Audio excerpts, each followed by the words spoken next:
ಬೆಳಗಾವಿ ಅಧಿವೇಶನದ ಬಳಿಕ ಸಂಪುಟ ಪುನರ್ರಚನೆ ಫಿಕ್ಸ್ ಎನ್ನಲಾಗ್ತಿದೆ. ದೆಹಲಿಯಿಂದ ಲಿಸ್ಟ್ ಬಂದ್ರೆ ಎಲ್ಲರೂ ಬದಲಾಗಬೇಕು ಅಂತ ಸತೀಶ್ ಜಾರಕಿಹೊಳಿ ಹೇಳಿದ್ರೆ ಸಂಪುಟ ಪುನರ್ರಚನೆ ಸಿಎಂಗೆ ಬಿಟ್ಟಿದ್ದು ಅಂತ ಪರಮೇಶ್ವರ್ ಹೇಳಿದ್ದಾರೆ. ಇದೆಲ್ಲವನ್ನ ನೋಡೋಣ ಸಂಪುಟ ಸರ್ಜರಿ ನ್ಯೂಸ್ ಎಕ್ಸ್‌ಪ್ರೆಸ್‌ನಲ್ಲಿ. ಬೆಳಗಾವಿ ಅಧಿವೇಶನ ಬಳಿಕ ರಾಜ್ಯ ಸಚಿವ ಸಂಪುಟ ಪುನರ್ರಚನೆ ಸಾಧ್ಯತೆ ಇದೆ. ಈಗಾಗಲೇ ಸಿಎಂ ಸಿದ್ದರಾಮಯ್ಯ ಹಾಗೂ ಕೆಪಿಸಿಸಿ ಅಧ್ಯಕ್ಷರ ಜೊತೆ ಹೈಕಮಾಂಡ್ ನಾಯಕರು ಚರ್ಚಿಸಿದ್ದಾರೆ. 1 ತಿಂಗಳ ಹಿಂದೆಯೇ ಸಂಪುಟ ಪುನರ್ರಚನೆಗೆ ಹೈಕಮಾಂಡ್ ಸೂಚಿಸಿತ್ತು. ಆದರೆ ರಾಜ್ಯ ರಾಜಕೀಯ ಬೆಳವಣಿಗೆ ಹಿನ್ನೆಲೆ ಸಿಎಂ ಸಿದ್ದರಾಮಯ್ಯ ಸಮಯಾವಕಾಶ ಕೇಳಿದರು. ಹೀಗಾಗಿ ಬೆಳಗಾವಿ ಅಧಿವೇಶನದ ಬಳಿಕ ಸಂಪುಟ ಪುನರ್ರಚನೆ ಬಹುತೇಕ ಫಿಕ್ಸ್ ಎನ್ನಲಾಗ್ತಿದೆ.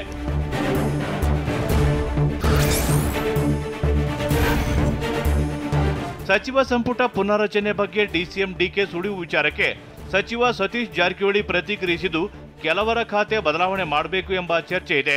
ಸಚಿವ ಸ್ಥಾನ ಬದಲಾವಣೆ ಬಗ್ಗೆಯೂ ಚರ್ಚೆ ಇದೆ. ಆದರೆ ಯಾವಾಗ ಸಚಿವ ಸಂಪುಟ ಪುನರ್ರಚನೆ ಅಂತ ಗೊತ್ತಿಲ್ಲ.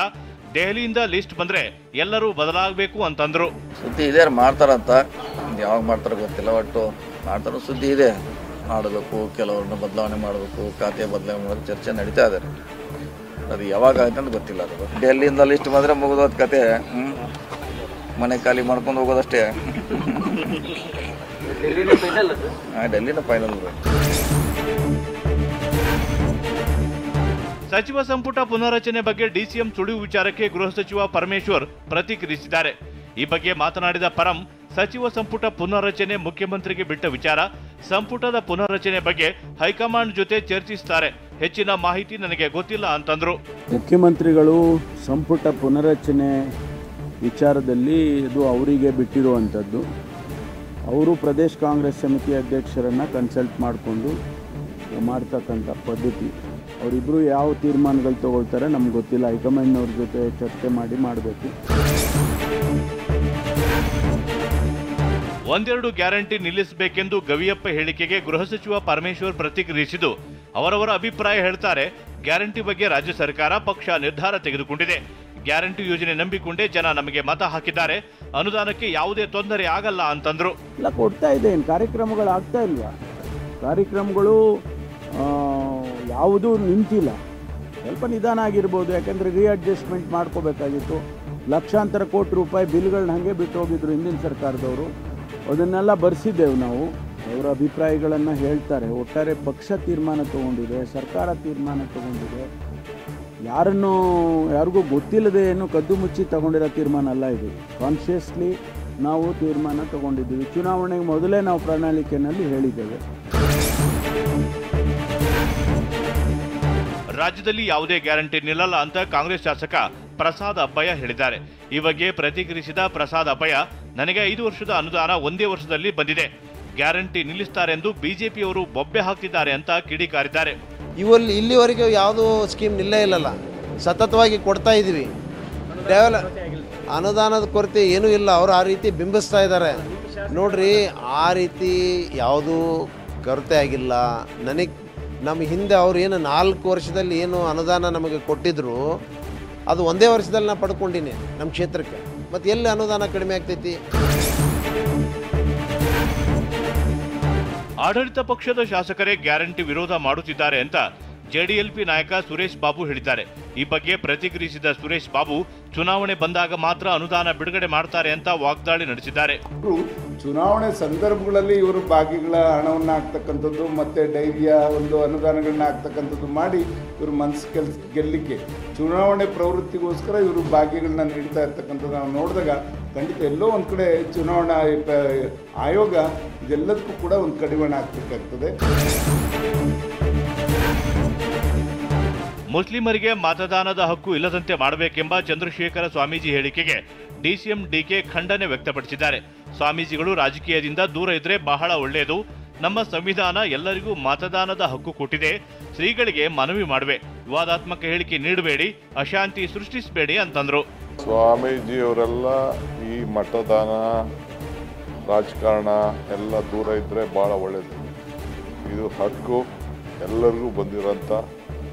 ಒಬ್ಬ ಹುಟ್ಟಿದ ಮೇಲೆ ಎಲ್ಲರಿಗೂ ಕೂಡ ಸಂವಿಧಾನದಲ್ಲಿ ಏನು ಹಕ್ಕು ಕೊಟ್ಟಿದೆ ಎಲ್ಲ ಹಕ್ಕನ್ನು ಕೊಟ್ಟಿದೆ.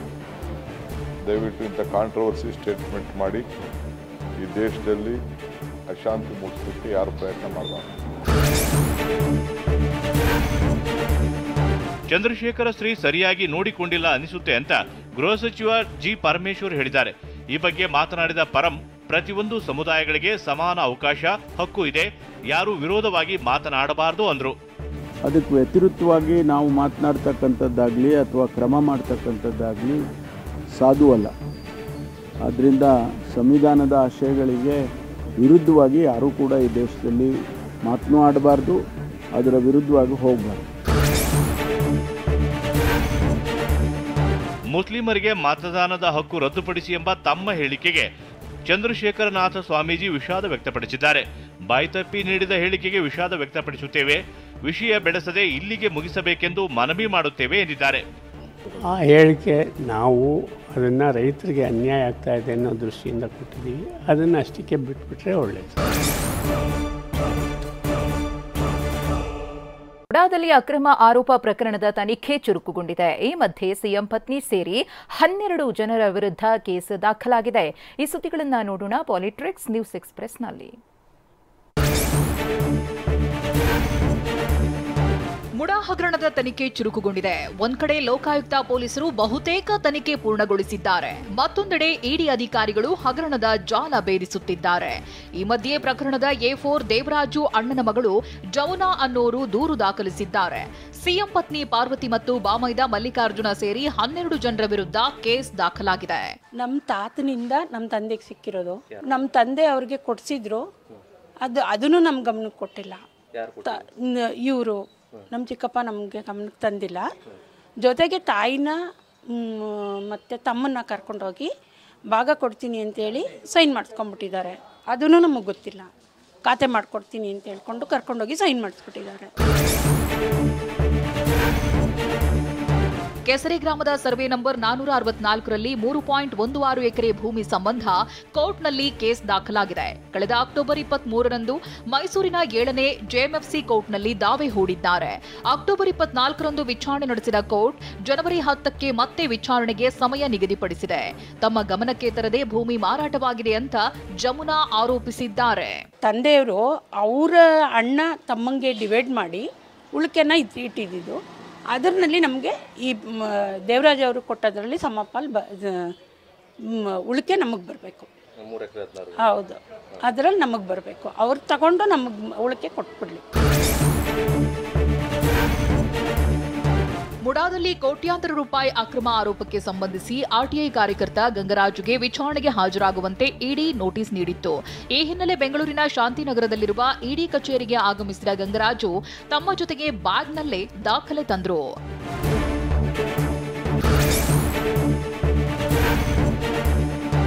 ಇಡಿ ವಿಚಾರಣೆಗೆ ಹಾಜರಾಗುವುದಕ್ಕೂ ಮೊದಲು ಮಾತನಾಡಿದ ಗಂಗರಾಜು, ಮುಡಾದಲ್ಲಿ ನಡೆದ 5,000 ಕೋಟಿ ಅಕ್ರಮದ ಬಗ್ಗೆ ತನಿಖೆಯಾಗಬೇಕು ಎಂದಿದ್ದಾರೆ.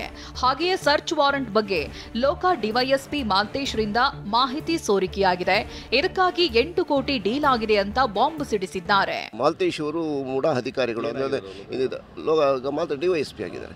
ಅವರು ನಮ್ಮ ಮೈಸೂರು ನಗರಾಭಿವೃದ್ಧಿ ಪ್ರಾಧಿಕಾರದ ಹಿಂದಿನ ಆಯುಕ್ತರಾದ ದಿನೇಶ್ ಕುಮಾರ್